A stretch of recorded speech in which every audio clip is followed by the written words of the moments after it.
જય જવાન જય કિસાન.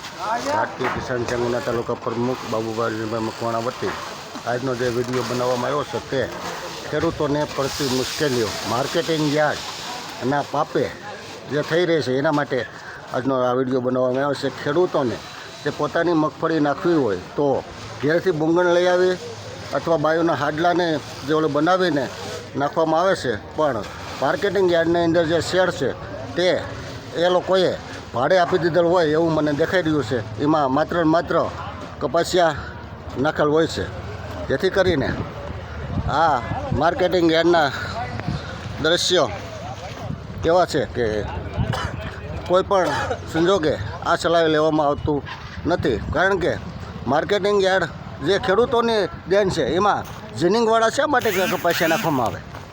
તો અક્ષરધામનું અક્ષર મિલનું જે કહેવામાં આવે છે કે અક્ષર મિલ માલિકના આ કપાસિયા હોવાનું જણાય છે. તો આ અક્ષર મિલ માલિકે કેટલું ભાડું માર્કેટિંગ યાર્ડને ચૂકવે છે તે જાણવાનું જોગ છે. કારણ કે ખેડૂતોને જે પડતી મુશ્કેલીઓ છે તો એ માર્કેટિંગ યાર્ડ આને હલ કરવા માટે કોઈ ઓલું નથી. ખેડૂતોને કપાસિયા માલ નાખવો હોય તો નથી જગ્યા, ને કપાસિયા માટે જગ્યા છે. તો આ ખેડૂતો આ માર્કેટિંગ યાર્ડના પાપે જે ખેડૂતો હેરાન થાય છે એનો જિમ્મેદાર કોણ?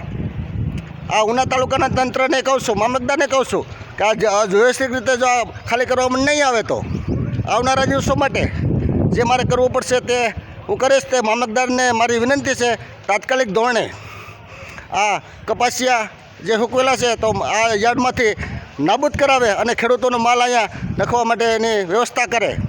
તો આ કરવામાં 2 દિવસમાં નહીં આવે તો તમારી ઓફિસ સુધી મારે આવવું પડશે, એ ધ્યાન રાખજો. જય જવાન જય કિસાન. ભારતીય કિસાન સંઘ ઉના તાલુકા પ્રમુખ વતી આ નોંધ લઈ લેવી.